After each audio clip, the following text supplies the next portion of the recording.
ketemu lagi dengan saya Miss Nola dalam channel saya Nola Seransong New.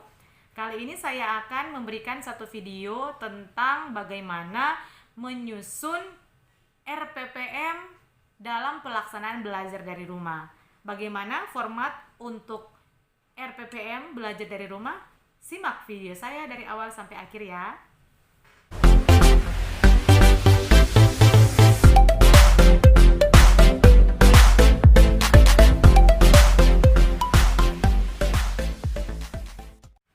Oke, kita akan masuk dalam pembahasan ya. Bunda-bunda di rumah, untuk kita menyusun RPPM, ada beberapa hal yang perlu saya sampaikan dulu, yang perlu kita perhatikan. Yang pertama saya catat di sini, dalam menyusun RPPM, tema yang akan kita pilih adalah tema yang disesuaikan dengan keadaan anak atau keadaan yang ada di sekitar anak. Contohnya, dapur ibuku, kendaraan di rumahku, ruang favoritku. Kita tentukan tema sesuai dengan keadaan. Tema yang akan kita gunakan tidak harus mengikuti tema di masa normal. Biasanya kan kalau pembelajaran di masa normal, tema di minggu pertama, di semester pertama biasanya diriku sendiri, kemudian ada keluargaku, lingkunganku, dan seterusnya. Tapi kalau untuk tema pada masa pembelajaran dari rumah, kita lebih fleksibel menentukan tema.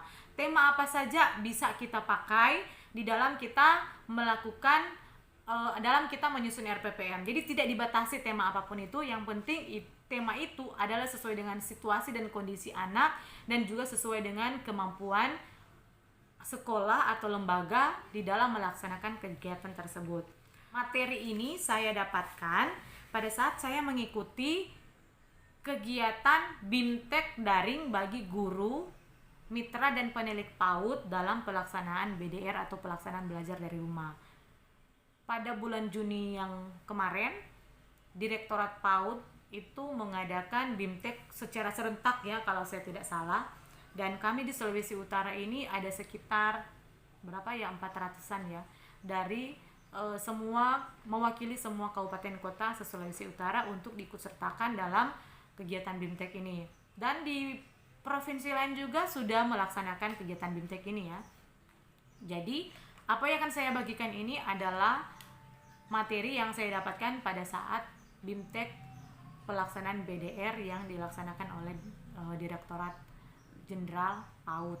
Kemudian yang kedua, di dalam kita menentukan KD atau materi atau kegiatan main itu, tujuan dari kegiatan ini bukanlah hasilnya. Jadi bukan pada hasilnya. Jadi kalau misalnya kegiatan anak misalnya menulis, jadi bukan anak sudah bagus sekali hasilnya. Jadi bukan. Jadi tapi pada prosesnya, bagaimana anak mampu melakukan itu. Dan kemudian usahakan untuk RPP atau rencana pelaksanaan pembelajaran kita buat sesederhana mungkin. Karena situasi kita saat ini atau kegiatan pembelajaran berbeda dengan kegiatan normal, di mana kegiatan normal itu anak-anak belajar dari rumah, di sekolah yang didampingi langsung oleh guru. Tapi kalau kali ini anak-anak belajarnya dari rumah dan yang mendampingi mereka adalah orang tua bukan guru. Jadi buat sesederhana mungkin. Dan kemudian apabila kita sudah membuat RPPM dan kita sudah informasikan kepada orang tua, dan ada orang tua yang mungkin mengeluhkan kendala-kendala, mari kita dengan dengan sikap yang buka untuk mendengarkan setiap masukan dari orang tua. Karena bisa saja apa yang kita buat itu tidak akan bisa dilakukan oleh orang tua. Contoh misalnya bermain menyusun daun-daun kering, berhitung daun kering di halaman rumahku. Itu kan biasanya kegiatannya dilakukan di siang hari. Di sementara orang tua anak tersebut dia dari pagi, siang, sore, jadi pulang-pulangnya malam ya bekerja, sehingga tidak bisa dilaksanakan. Dan orang tua datang memberikan pengaduan, aduh kayaknya saya susah deh melakukan kegiatan ini. Nah itu akan jadi masukan kita, oh ya berarti kita bisa sarankan kepada orang tua untuk memilih kegiatan yang bisa dilakukan anak di malam hari. Jadi itu semuanya fleksibel ya untuk RPP di masa belajar dari rumah ini. Jadi itu hal yang perlu kita perhatikan. Dan berikut ini contoh ya, contoh RPPM yang Format RPPM seperti ini ya untuk masa belajar dari rumah. Formatnya seperti ini. Yang pertama itu ada KD, kemudian ada materi, dan yang berikutnya ada kegiatan main. Yang KD itu harus memuat ke-6 aspek perkembangan. Jadi KD yang kita pilih itu harus memuat ke-6 aspek perkembangan. Jangan hanya kita memilih KD 1.1, 1.2 atau 4.1 itu saja dalam satu minggu, itu kan 6 semua. Tapi KD yang kita akan pilih untuk satu minggu, RPPM selama satu minggu itu adalah KD yang mencakup ke-6 aspek perkembangan, yaitu nilai agama moral, fisik motorik, kognitif, bahasa, sosial emosional, dan seni. Untuk melihat kompetensi dasar itu, semua sekolah kan pasti sudah punya ya KTSP masing-masing. Jadi pasti sudah tahu kompetensi dasar sesuai dengan tingkat usia anak. Tentukan KD sesuai dengan 6 aspek. Kemudian setelah itu kita buat materinya. Nah, materi di sini ada merawat tanaman ciptaan Tuhan, gerakan untuk mengembangkan motorik kasar dan halus, pengelompokan bilangan, menceritakan kembali kegiatan yang sudah dilakukan, berani mengungkapkan pendapat, ekspresi seni, musik, dan kriya. Nah, kegiatan materi ini mengacu pada KD yang kita sudah tentukan. Setelah kita sudah menyusun materi atau membuat materi, nah kita tentukan kegiatan main, kita susun kegiatan main apa yang bisa dilakukan. Jadi di sini ada kegiatan main, contoh-contoh di sini aku bisa menanam bunga. Yuk kelompokkan daun-daun yang ada di halaman. Jadi kegiatan main di sini adalah kegiatan yang akan dilakukan anak bersama dengan orang tua atau di dalam pendampingan orang tua di rumah. Kegiatan main itu kita gunakan bahasa-bahasa yang mungkin atraktif, yang menarik, bahasa-bahasa yang enak untuk dilakukan. Seperti ini kan contohnya, yuk kelompokkan daun-daun yang ada di halaman. Kita tentukan kegiatan main yang mengajak orang tua untuk semangat mendampingi anak-anak dalam melakukan kegiatan. Nah, di sini untuk kegiatan main kita bisa menyusun kegiatan main fleksibel, bisa 5, bisa lebih dari 5, supaya orang tua bisa memilih kegiatan apa yang bisa dilakukan. Dan kalaupun dari kegiatan main yang kita sudah tentukan dan dari semua itu anak tidak mau melakukan itu tidak apa-apa. Jadi orang tua akan membimbing anak melakukan kegiatan yang dia sukai untuk dia lakukan di rumah. Contoh, aku bisa menanam bunga. Orang tua mengajak anak menanam bunga dan anaknya tidak mau. Aduh, nggak mau mama, aku tidak mau menanam bunga, aku maunya main mobil-mobilan. Tidak mengapa dia tidak menanam bunga, dan dia bisa memilih untuk bermain mobil-mobilan, itu tidak salah. Nah, terus gimana dong Bunda? Bagaimana saya menilai kegiatan anak menanam bunga? Ya, jadi kalau kegiatan menanam bunga tidak bisa dilakukan anak, mintakan orang tua mendokumentasikan kegiatan yang anak mau. Contohnya main mobil-mobilan. Jadi main mobil-mobilan mungkin dia urutkan mobil-mobilan yang paling besar, paling kecil. Tapi dia tidak mau urutkan, ya udah, dokumentasikan saja dan kita tanya ke orang tua, dia main mobil-mobilan seperti apa? Apakah dia menggunakan kata-kata atau dia berimajinasi? Ini misalnya contoh mobil ambulans. Nah, di situ kita dapat melihat KD yang muncul dari kegiatan anak. Jadi kita menilai, nantinya kita akan menilai dokumentasi yang dikirimkan orang tua, sekalipun itu mungkin berbeda dengan kegiatan yang kita sudah anjurkan atau sarankan pada RPPM. Jadi tidak boleh memaksakan anak harus mengikuti semua kegiatan yang kita sudah buat. Kita anjurkan orang tua mendampingi kegiatan ini sekemampuan orang tua dan semampu anak. Kalaupun anak dari 10 atau dari 5 anak hanya dapat melakukan 3, tidak mengapa. Kita akan memproses data dokumentasi dari 3 kegiatan itu dan itu kan kita nilai. Kita akan masukkan dalam penilaian. Jadi itu ya, ini yang perlu kita perhatikan dalam menyusun RPPM. Kita buat sesederhana mungkin dan memudahkan orang tua. Temanya tidak harus mengikuti tema di masa normal. Temanya variatif ya. Bisa apa saja yang ada di sekitar. Misalnya tema di rumah atau tema sedang bermain dengan mainanku. Jadi apa saja yang ada di sekitar anak. Karena Bunda-bunda, untuk alat dan bahan yang akan digunakan adalah alat dan bahan yang ada di rumah. Berbeda dengan di sekolah. Kalau kita bisa menentukan kegiatan-kegiatan karena kita mampu menyediakan alat dan bahan. Tapi kalau kita mau kegiatannya di rumah, semua alat dan bahan itu tidak bisa kita sediakan.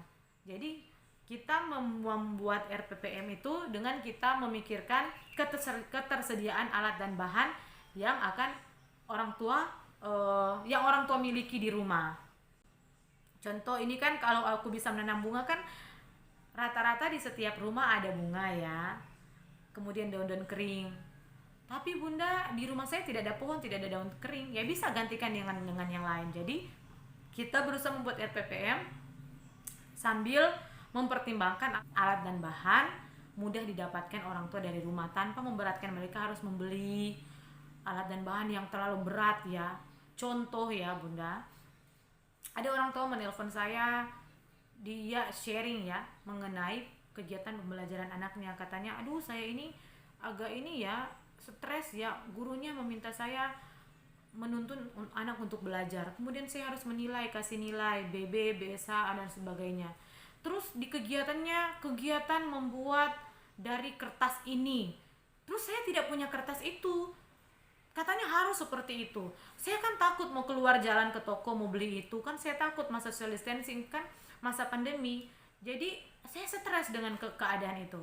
Nah, ini yang harus kita hindari. Jangan sampai alat dan bahan yang kita tentukan adalah alat dan bahan yang akan memberatkan orang tua. Tapi semampu kita, sebisa mungkin kita menyusun RPPM yang akan melibatkan alat dan bahan yang memudahkan orang tua untuk mendapatkan atau mengerjakannya. Jadi seperti itu ya. Kemudian di sini saya akan berikan contoh RPPM yang saya susun untuk sekolah saya. Bunda-bunda bisa lihat ya, RPPM belajar dari rumah di TK Glogorisim semester 1. Semester 1 bulan Juli minggu kedua. Kenapa saya kasih minggu kedua? Karena minggu pertama itu adalah kegiatan pengenalan lingkungan sekolah. Sekalipun anak tidak ada di sekolah ya, tapi kali ini saya memang ingin mengadakan kegiatan pengenalan lingkungan sekolah dengan menggunakan media online. Kita akan menggunakan aplikasi Zoom untuk menunjukkan apa-apa yang ada di sekolah, pengenalan guru-guru. Jadi seperti itu. Nanti saya akan bagikan video tentang pengenalan lingkungan sekolah di sekolah saya. Kemudian di sini saya sudah ada formatnya, sudah sesuai ya, seperti yang ada di contoh yang dibagikan kepada saya oleh Direktorat PAUD. Ada KD-nya di situ, kemudian ada materi, kemudian ada kegiatan main. KD-nya itu saya kasih 4.6-nya 4.1, yaitu kegiatan beribadah dari rumah. Dan ini berbeda ya dengan contoh, dan setiap sekolah bisa saja berbeda. Karena saya ada kegiatan beribadah dari rumah karena setiap minggu program kami ada ibadah untuk beragama Kristen, ibadah secara online dari rumah. Kemudian ada juga kegiatan setiap minggu olahraga bersama. Jadi kami guru-guru olahraga dari sekolah, anak-anak bisa melihat lewat YouTube ya, live streaming, bisa berolahraga bersama dengan kami, dan juga anak-anak bisa mengikuti olahraga bersama dengan kami lewat aplikasi Zoom. Terus mungkin bunda-bunda bertanya, wah emangnya harus begitu ya Bun? Tidak harus. Jadi kita tentukan kegiatan sesuai dengan kemampuan lembaga kita. Kalau kita tidak memiliki perangkat atau media yang menunjang untuk kita online, jadi tidak mengapa. Kita buat kegiatan yang bisa dilakukan orang tua tanpa ada harus online secara langsung. Tentukan seperti yang contoh yang tadi ya, orang tua mengajak anak bermain ini, jadi libatkan orang tua. Jadi sesuaikan dengan kemampuan atau ketersediaan sarana prasarana di lembaga kita masing-masing. Ini contoh RPPM yang saya buat. Ada bermain warna di dapur ibuku. Jadi nanti anak-anak akan bermain campur-campur warna kalau orang tua punya warna makanan ya. Kemudian tulis nama di atas tepung, aku bisa merapikan sepatuku, menyanyi bersama mama papa. Nah itu kegiatan main ini sesuai dengan materi yang saya sudah buat, yaitu kegiatan beribadah dari rumah, kegiatan pengembangan motorik kasar, melakukan aktivitas eksploratif, menyebutkan simbol huruf yang dikenal, sikap kemandirian, ekspresi, dan seni musik. Nah itu materi ini mengacu pada KD. Itu ya bunda-bunda contoh dari RPPM belajar dari rumah di sekolah saya.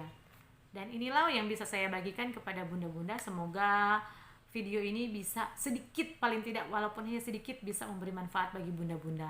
Kalau ada tambahan atau ada informasi yang kurang jelas yang saya bagikan, bunda-bunda bisa tambahkan di kolom komentar. Ataupun ada yang kurang, yang ada yang bunda-bunda yang jauh lebih tahu dari saya, bisa menambahkan yang kurang-kurang lewat komentar di kolom komentar. Mari kita saling berbagi ya, untuk supaya kita dapat melakukan yang terbaik di lembaga kita masing-masing. Kalaupun ada yang kurang, silakan bunda tambahkan. Kalau ada pertanyaan bisa tanya lewat kolom komentar. Demikian video saya untuk kali ini. Semoga video ini bermanfaat dan kita akan ketemu lagi dalam video-video saya selanjutnya. Sampai jumpa. Dah.